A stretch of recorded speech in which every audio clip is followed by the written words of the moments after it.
जिज्ञासा India limited has 30 retail stores of uniform sizes fruity and sweety retails across the country. जो जिज्ञासा India limited है इसके 30 retail store हैं, सभी एक ही साइज के हैं, ठीक है, और पूरी कंट्री में फैले हुए हैं 30 रिटेल स्टोर्स। और इन सब में मेनली जो है तीन प्रोडक्ट है, उनको स्टोर किया जाता है। एक प्रोडक्ट है बटर जेली, दूसरी है फ्रूट्स एंड नट्स और तीसरी है icy cool. JIL maintain stocks for all retail stores in a centralize warehouse. जो JIL है वो इन तीनों का जो स्टॉक है वो मेंटेन करता है। कहाँ पे मेंटेन करता है? एक सेंट्रलाइज उसका वेयर हाउस है, वहाँ पे मेंटेन करता है। Goods are release from the warehouse to the retail stores as per the requisition raise by the store. और जैसे जैसे स्टोर को जरूरत पड़ती रहती है वैसे वैसे गुड्स को इन वेयर हाउस से रिलीज कर दिया जाता है। Goods are transported to the stores through 2 types of van, that is normal and refrigerated. जो गुड्स हैं वो स्टोर तक 2 तरीके के वैन से ट्रांसपोर्ट किए जाते हैं। एक वैन होता है नॉर्मल और एक वैन होता है रेफ्रिजरेटेड।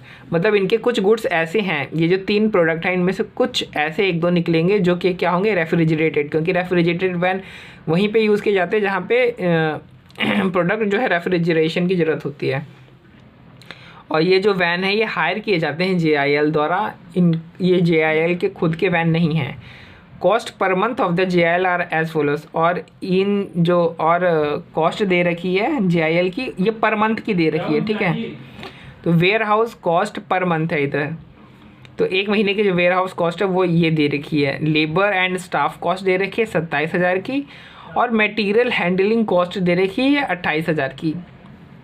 और ये भी कह रखा है कि देखो जो ये 3 प्रोडक्ट्स हैं इनमें क्या कौन कौन से कॉस्ट लगती है? लेबर और स्टाफ कॉस्ट लगेगी और मटेरियल हैंडलिंग कॉस्ट भी लगेगी।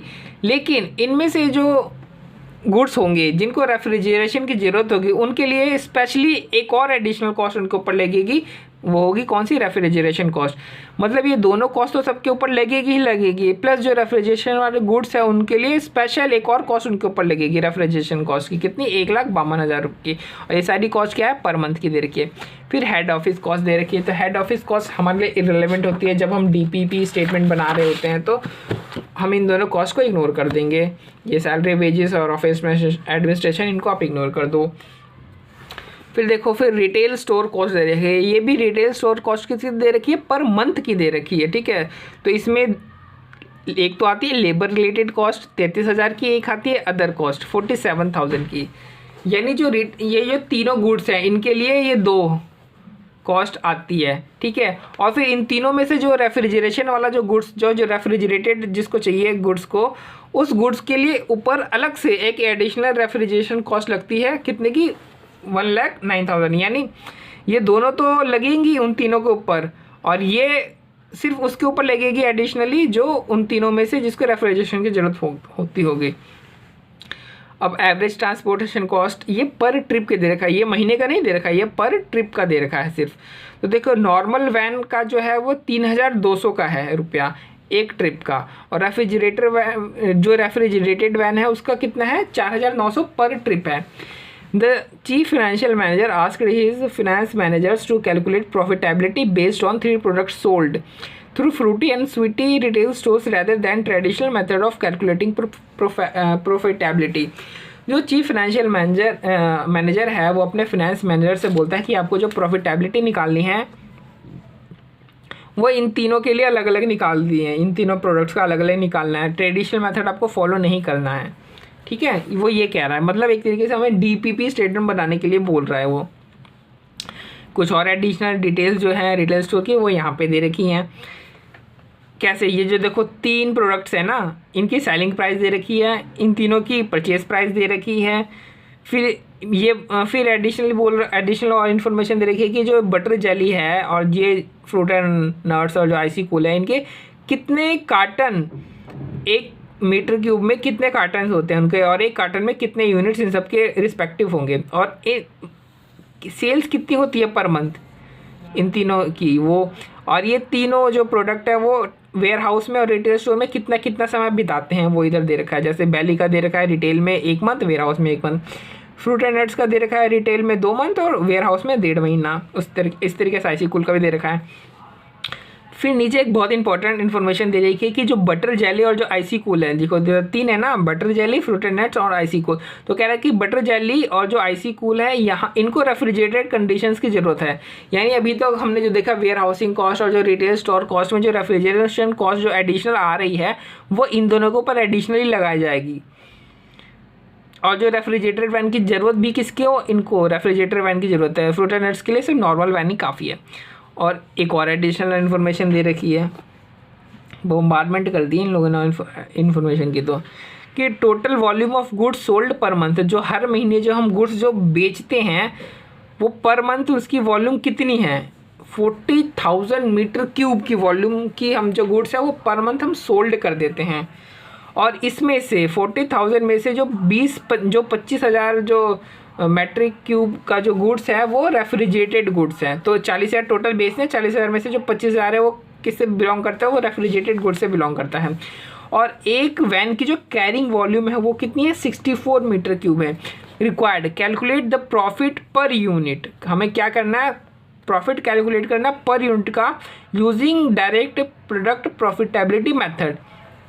ध्यान रखें यहाँ पे पर यूनिट का करना है, ठीक है, टोटल का नहीं करना है। वैसे भी जब भी डीपीपी स्टेटमेंट बनता है तो ये पर यूनिट पे ही बनता है, ये टोटल यूनिट्स का नहीं बनता है, ठीक है। तो हम डीपीपी, देखो सिंपल सा डीपीपी स्टेटमेंट होता है, ये होता है डीपीपी स्टेटमेंट। यहाँ पे हमने तीनों के तीनों हमारे जो प्रोडक्ट्स है वो डाल दिए, इन तीनों को सेलिंग प्राइस में से इनकी परचेज प्राइस हमने माइनस कर दी।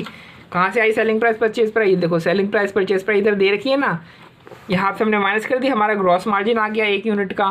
फिर ग्रॉस मार्जिन में से हमें माइनस कर देना है जो भी इसका जैसे warehousing, transportation, retail store का जो भी कॉस्ट है वो सब भी माइनस कर दो, तो हमारा जो नेट प्रॉफिट मार्जिन है पर यूनिट का वो निकल जाएगा। तो हमने ग्रॉस प्रॉफिट मार्जिन में से जो अभी मैंने बताया ना आपको, रिटेल स्टोर की कॉस्ट है, ट्रांसपोर्टेशन की कॉस्ट है, वेयर हाउस की कॉस्ट है, इन तीनों की कॉस्ट को मिला करके हमने एक नाम दे रखा है, क्या दे रखा है, डायरेक्ट प्रोडक्ट कॉस्ट का दे रखा है। तो इन तीनों में ग्रॉस मार्जिन पर यूनिट में से अगर हम direct product cost per unit minus कर दें, यानी ये तीनों कॉस्ट अगर माइनस कर दें तो हमारा क्या आ जाएगा, हमारा आंसर आ जाएगा direct product profitability per unit आ जाएगा। तो यानी हमें सिर्फ क्या निकालना है, हमें सिर्फ ये निकालना, अभी ये फिगर्स हमें पता नहीं है, मैंने ऐसे कर दिया है, शेड कर दिया है, मतलब कि हमें पता नहीं है फिगर, ठीक है। अभी यहाँ पे मानो को कुछ नहीं, चलो मान के चलो कि कुछ नहीं है। तो यानी अब देखो डायरेक्ट प्रोडक्ट कॉस्ट में हमारे पास 3 तरह की कॉस्ट मैंने आपको अभी बताई, रिटेल स्टोर, वेयर हाउस और ट्रांसपोर्टेशन। तो देखो ये तीनों हमने डाल दिया और तीनों प्रोडक्ट का नाम लिख दिया। फिर यहाँ पे देखो इसकी फिर हमें warehouse cost, retail cost, retail store cost और ट्रांसपोर्टेशन कॉस्ट अगर हमें पता चल जाती है तीनों की, तो हमें किसी भी प्रोडक्ट की डायरेक्ट प्रोडक्ट कॉस्ट पता चल जाएगी। लेकिन अभी हमें ये पता नहीं, इसमें तो कुछ भी नहीं पता है। तो चलो सबसे पहले ना हम पता करते हैं कि वेयर हाउस कॉस्ट है कितनी कितनी। इधर देखो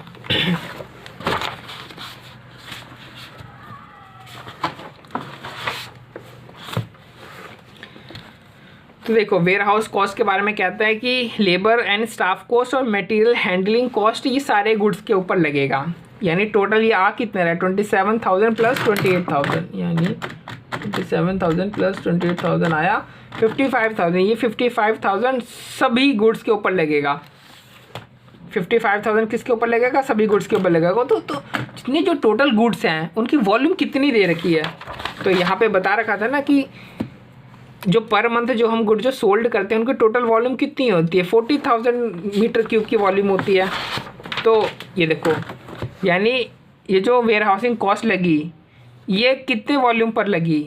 अब देखो एक बात तो मैं और बता देता हूँ, ये जितने भी वेयर हाउस आपके जो रिटेल होता है ये वॉल्यूम के बेसिस पे कॉस्ट इनका कैलकुलेट किया जाता है। क्योंकि वेयर हाउस में रख रहे हो चाहे आप रिटेल स्टोर में रख रहे हो, तो जितना जगह घेरेगा उतनी ही तो उसकी कॉस्ट आएगी ना। और जगह जो घेरता है वो मतलब वॉल्यूम। तो देखो कितना वॉल्यूम का है, जो टोटल जो गुड्स रखा गया है वेयर हाउस में, जो सारे गुड्स रखे हैं उनका वॉल्यूम कितना है, 40,000 मीटर क्यूब का। तो यानी 1 मीटर क्यूब पे कितना लग रहा है कॉस्ट, 1.38 लग रहा है, ठीक है। फिर इसमें एक कॉस्ट ऐसा भी तो है ना रेफ्रिजरेशन वाला, जो कि सिर्फ रेफ्रिजरेटेड गुड्स के ऊपर ही लग रहा है। हाँ ये रहा, तो रेफ्रिजरेटेड के गुड्स के ऊपर जो एडिशनली जो ये खर्चा आ रहा है 1,52,000 रुपये का, इसका ये पर मीटर क्यूब कितना हुआ। तो देखो जो रेफ्रिजरेटर गुड्स हैं 40,000 में से वो 25,000 मीटर क्यूब है, हमने क्वेश्चन में पढ़ा। और रेफ्रिजरेटर गुड्स की एडिशनल जो वेयर हाउस कॉस्ट आ रही है वो 1,52,000 रुपये की आ रही है, और उसको डिवाइड कर दो आप उसकी वॉल्यूम से, यानी 6.08 आ जाएगी। यानी अगर वो नॉर्मल गुड है तो उसकी जो कॉस्ट आएगी वो पर मीटर क्यूब की 1.38 आएगी। लेकिन अगर वो रेफ्रिजरेटेड गुड्स है, रेफ्रिजरेटेड प्रोडक्ट है, तो उसकी कॉस्ट कितनी आएगी 1.38 प्लस 6.08 यानी कुछ 7.46 करके समथिंग आएगी रेफ्रिजरेटेड है। तो देखो हमने तीनों यहाँ पे लिख दिया, बटर जेली, फ्रूटन एंड और आइसिकल। तो बटर जेली जो है वो क्या है कि रेफ्रिजरेटेड गुड्स है, तो इसकी जो टोटल पर मैट्रिक क्यूब जो आएगी वेयर हाउस कॉस्ट वो कितनी आएगी 1.38 प्लस 6.04। ये तो है, ये सब में लग रही है, देखो ये तो सब में लग रही है, लेकिन चूंकि ये रेफ्रिजरेटेड गुड्स प्रोडक्ट है तो इसके ऊपर 6.08 का एडिशनल इसको कॉस्ट लगेगा। तो यानी इसमें ये प्लस कर दिया, और आइसिकल में रेफ्रिजरेटेड उसमें भी ये प्लस कर दिया, ठीक है। बट एक चीज़ और है यहाँ पे आपको ध्यान, यहाँ पे जो वेयर हाउस कॉस्ट हमने ली है ये क्या पर मंथ की है। तो यानी ये पर मंथ का हमें पता चल गया कि पर मंथ इनकी इतनी इतनी कॉस्ट आ रही है। बट ये जो वेयर हाउस में जो बटर जेली रुका है वो तो 1 महीने के लिए रुका है, लेकिन फ्रूट एंड नट 1.5 महीने के लिए रुका है, और आइसिकल सिर्फ 0.5 के लिए रुका है। यानी आइसिकल का जो कॉस्ट है ये 1 महीने का नहीं होना चाहिए, आधा महीने का होना चाहिए, इसलिए हमने 0.5 से किया। और फ्रूट एंड नट का 1 महीने का नहीं 1.5 महीने का होना चाहिए, इसलिए 1.5 किया। तो यानी इनका टोटल जो है वेयर हाउस कॉस्ट आ गया। तो अब हमने क्या किया, ये जो वेयर हाउस कॉस्ट यहाँ पे आया है इनका, वो हमने यहाँ पर एलोकेट कर दिया। वेयर हाउस कॉस्ट इतना इतना आया है। फिर इसी तरीके से हम रिटेल स्टोर की कॉस्ट ले लेते हैं। ये देखो रिटेल स्टोर में भी 2 के कॉस्ट हैं, एक वो जैसे एक लेबर रिलेटेड कॉस्ट है, एक अदर कॉस्ट है।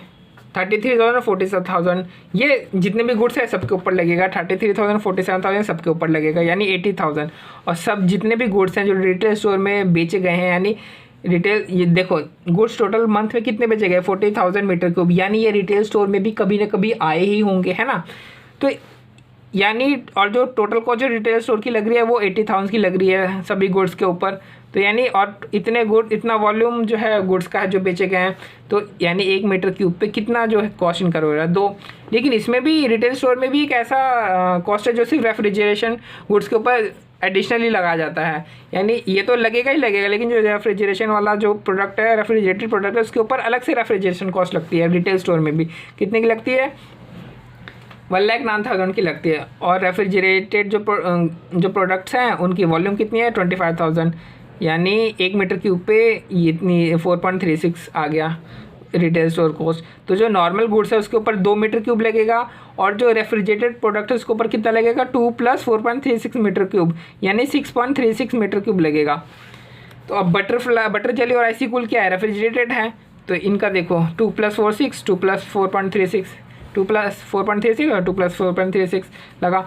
लेकिन जो फ्रूट एंड नट्स है ये क्या है, ये तो नॉर्मल गुड है इसके ऊपर, इसलिए इसके ऊपर सिर्फ 2 रुपये लगा, 2 रुपये का लगा, 2 रुपये पर मीटर का। अब देखो और ये भी क्या है रिटेल स्टोर कॉस्ट क्या पर मंथ की है, यानी ये जो हमने जो निकाला है ये क्या है ये पर मंथ का है। तो रिटेल स्टोर में देखो फ्रूट बटर एंड जेली 1 महीना रुका है, फ्रूट एंड नट 2 महीना रुका है, और आइसिकल 1 महीना रुका है। यानी फ्रूट एंड जेली का ये 1 महीने का कॉस्ट है, तो इसको 2 से इंटू करो क्योंकि ये 2 महीने तक जो है रिटेल स्टोर में रुका है। तो ये तो 1 महीने की कॉस्ट है सबकी, तो ये दोनों तो रिटेल स्टोर में 1 महीना रुके हैं, लेकिन फ्रूट एंड नट 2 महीने रुका है, तो इसको 2 से इंटू कर दो, तो ये आपकी आ गई रिटेल स्टोर की कॉस्ट। अब इस रिटेल स्टोर की कॉस्ट को क्या करेंगे हम यहाँ पे एलोकेट कर देंगे।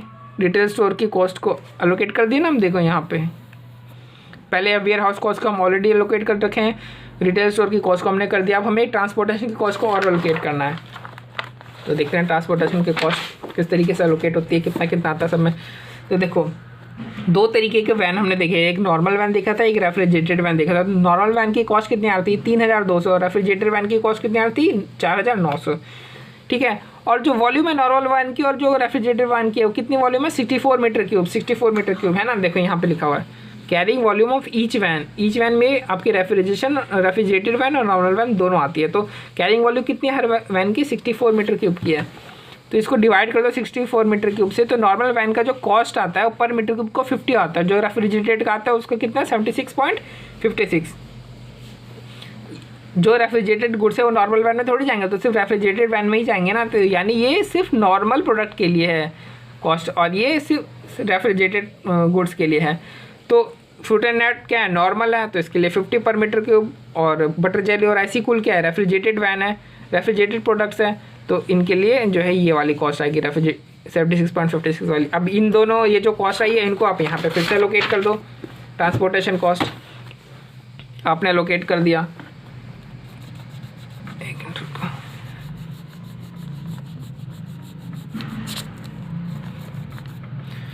तो देखो आपने ये तीनों जो है तीनों कॉस्ट अलग आपने एलोकेट कर दिया, फिर सबको टोटल कर दो।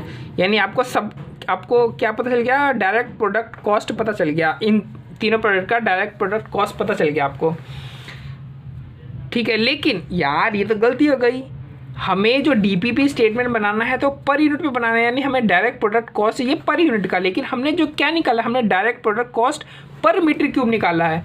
ये जितनी भी कॉस्ट आ रही है तो मीटर क्यूब में आ रही है ना, तो ये तो पर मीटर क्यूब है, तो हमें तो चाहिए कि पर यूनिट में चाहिए। तो पता करो भैया 1 मीटर क्यूब में कितने यूनिट होते हैं। तो ये देखो सबके लिए, सारे प्रोडक्ट्स के लिए बता रखा है कि 1 मीटर क्यूब में इसकी एक कार्टन इसकी कितने मीटर क्यूब की नहीं, 1 मीटर क्यूब में कितने कार्टन आते हैं इसके? 42 आते हैं बटर जेली के।